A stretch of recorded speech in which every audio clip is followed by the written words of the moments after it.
What would you do if your HOA told you that protecting your own family was against the rules?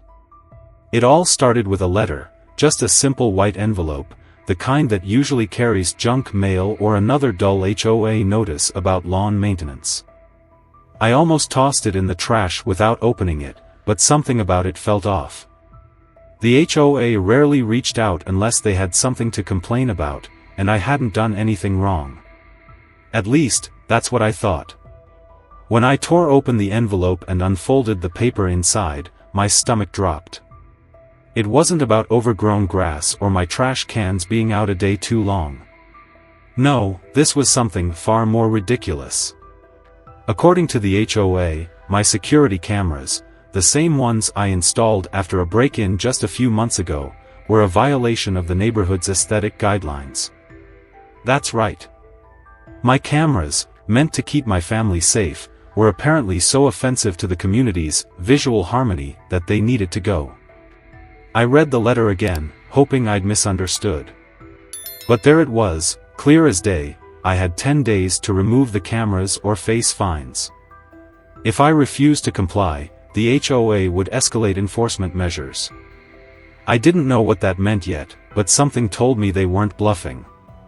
For a moment, I just sat there, gripping the letter like it might change if I stared at it hard enough. I wasn't sure whether to laugh or punch a hole through the wall. Were they serious? My cameras weren't some huge, ugly eyesores. I had positioned them discreetly around my property after the break-in. And it wasn't just paranoia. That night, some lowlife had tried to clean out my garage, and the only reason they didn't succeed was because the motion sensors triggered the alarm. The cameras had been my first step toward making sure that never happened again. But apparently, the HOA thought neighborhood aesthetics were more important than my family's security. I wanted to ignore the letter, toss it in the trash like it was some kind of joke, but I knew better. The HOA never backed down. If I didn't do what they wanted, they would find a way to make my life hell. I'd seen them do it to other people, neighbors fined over mailbox colors, harassed over holiday decorations, even threatened with foreclosure over unpaid fines that stacked up like a bad gambling debt. But this was different. They weren't just nitpicking about some fence being 2 inches too high or a lawn being too dry. They were trying to tell me how I could and couldn't protect my own home. That's when I made a decision. I wasn't backing down. I wasn't going to let them bully me into leaving my family exposed. And if they wanted to turn this into a fight, they were about to find out I wasn't the kind of guy to roll over. I refused to back down, but I knew the HOA wasn't going to just let this go. If I ignored them, they'd start stacking fines until I either gave in or ended up in court. That wasn't an option. So instead of complying, I decided to get ahead of them. If they had a problem with my cameras, I'd make sure they never even saw them again, at least, not in a way they could do anything about. The next morning, I made a few calls. If the HOA thought they could bully me into submission, they had no idea who they were dealing with. I wasn't just keeping my cameras, I was upgrading them. By the end of the day, I had hired a security company that specialized in high-tech, discreet surveillance systems. The plan was simple: make the cameras even harder to spot while expanding my coverage to every inch of my property. I wasn't just doubling down, I was making a statement. Within days, my new system was up and running. Cameras were hidden in my roof gutters, tucked into decorative fixtures, and camouflaged in my landscaping. Some had night vision, others could zoom in from long distances, and a few were linked to a motion detection system that sent real-time alerts straight to my phone. No matter what angle you looked at my house from, you wouldn't notice them unless you knew exactly where to look. For a brief moment, I thought maybe I had one. The HOA would see nothing and move on to their next victim. But I underestimated them. Less than a week after installing the new system, another letter landed in my mailbox, this one even more aggressive than the last. The HOA wasn't just demanding the removal of my original cameras, they were now claiming that my new system also violated their guidelines. That was impossible. These cameras were nearly invisible. There was no way they could have spotted them. That's when I realized the truth: they were watching me. Somehow, they had found out about my upgrades. Maybe one of my nosy neighbors had tipped them off, or maybe the HOA had their own surveillance, a thought that made my skin crawl. Either way, they weren't just enforcing rules. They were targeting me. I clenched the letter in my hands, feeling my blood pressure spike. The wording was even more threatening this time: failure to comply will result in continued fines and possible legal action. Legal action. I let out a slow breath and forced myself to stay calm. If they wanted a war, they were about to get one. But I wasn't going in blind. Before I made my next move, I needed to know exactly what I was dealing with. That night, I dug into everything I could find on the HOA. I pulled out the community bylaws, read through every fine print regulation, and searched public records for any past disputes. What I found only made me angrier. The HOA had a long history of selectively enforcing rules, and always against the same types of people. The ones who didn't bow to their ridiculous demands. People like my neighbor Mike Dawson, who had been fined thousands of dollars because his fence was 2 inches too high. Or Sarah Mitchell, who had been harassed for growing vegetables in her own backyard. The HOA wasn't just about rules, they were about control. But the worst part? I discovered that the HOA had its own security cameras. That's right. The same people who told me I couldn't have cameras were watching the entire neighborhood with their own system. And unlike my cameras, which were there to protect my property, theirs were designed to spy on homeowners. That's when it hit me. They didn't care about security cameras. They cared about who controlled them. The HOA wanted to be the only ones with eyes on the neighborhood. My cameras weren't a violation because they were ugly or out of place, they were a threat to their power. I wasn't just up against a bunch of rule-obsessed bureaucrats. I was dealing with a corrupt organization that had been abusing homeowners for years. Fine.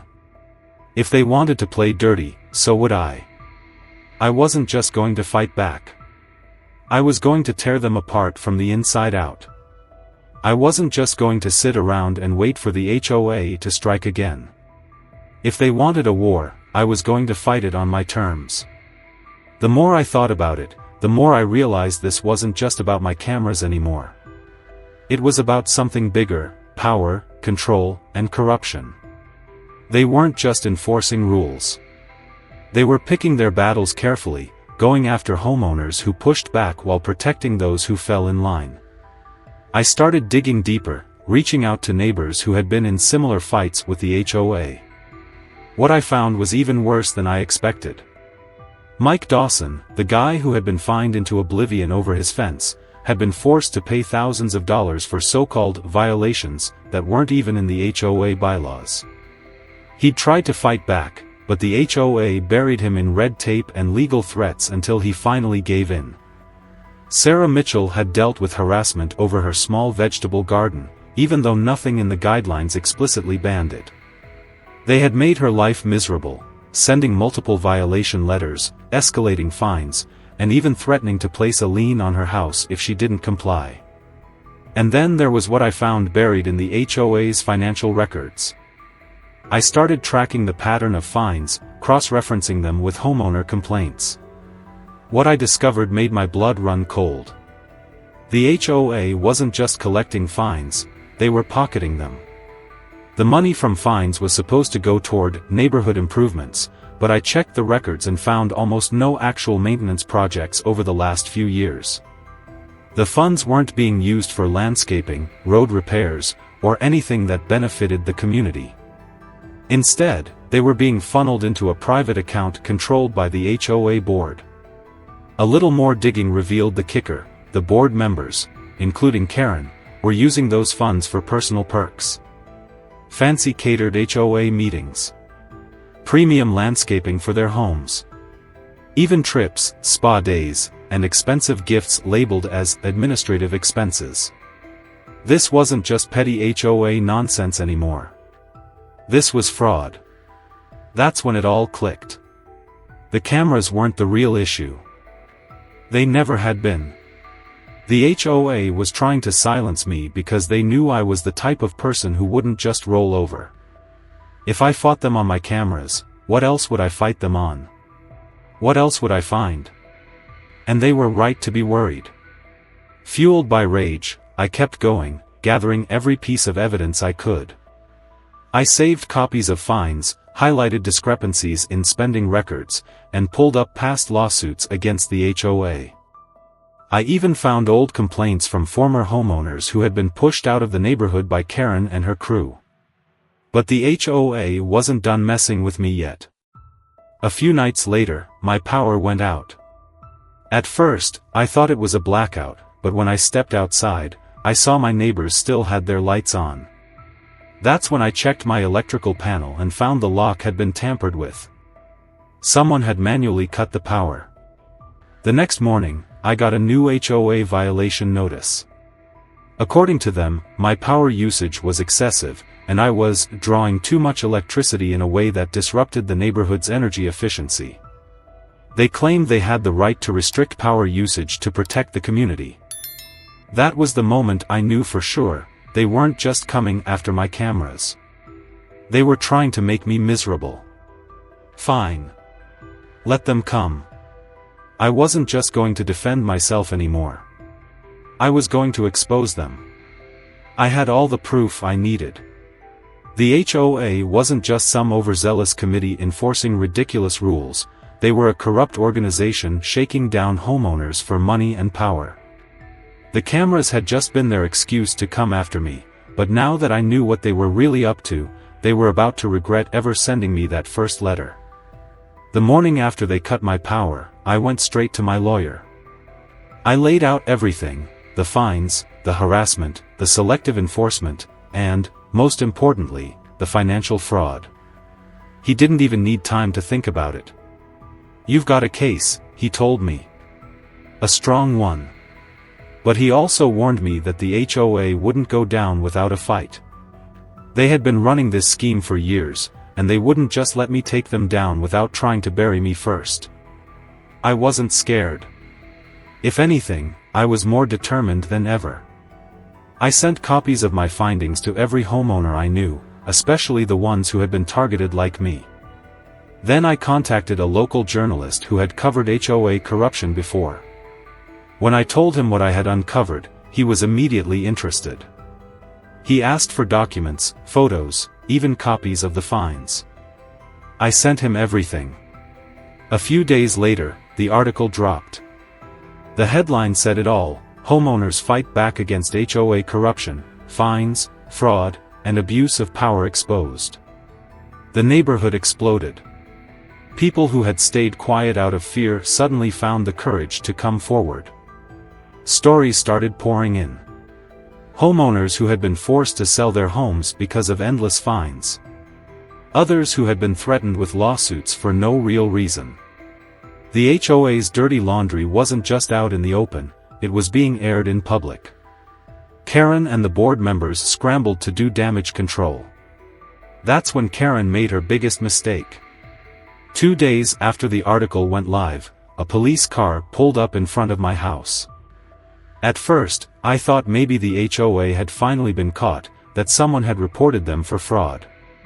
But when the officer knocked on my door, I realized this wasn't about them, it was about me. "Sir, we received a report of a homeowner making violent threats against an HOA board member." I froze. Then it hit me. Karen. She had called the cops on me. She was trying to scare me, maybe even get me arrested. I knew she was desperate, but this was a whole new level of low. Luckily, I had something she didn't: proof. I calmly invited the officer inside, pulled up the footage from my security cameras, and played the recording from the last time I had seen Karen. There was no confrontation, no threats, nothing. The officer took one look at the video, nodded, and told me I had nothing to worry about. But I wasn't going to let this slide. I filed a police report against Karen for making a false accusation. The news article had already put the HOA on thin ice, but this? This was the moment when the entire neighborhood turned against them. I knew I had them on the ropes. It was time for the final blow. I announced a community meeting and invited every homeowner. This wasn't just about my cameras anymore, this was about taking our neighborhood back. The night of the community meeting, I wasn't sure what to expect. I had spent weeks gathering evidence, exposing corruption, and fighting back against an HOA that had ruled this neighborhood like a dictatorship. But would people actually show up? Would they stand with me? Or would fear keep them in line, just like it had for years? I got my answer the moment I arrived. The place was packed. Homeowners who had never spoken out before were there, holding copies of their own violation letters, their own absurd fines. People were angry, not just at the HOA, but at themselves for letting things get this bad. The moment I stepped up to speak, the room went silent. I laid everything out, the selective enforcement, the shady finances, the fake threats against me, and Karen's blatant abuse of power. Every piece of evidence, every story from a mistreated homeowner, built toward the same undeniable truth: the HOA wasn't here to protect the neighborhood. They were here to control it. Then, Karen tried to defend herself.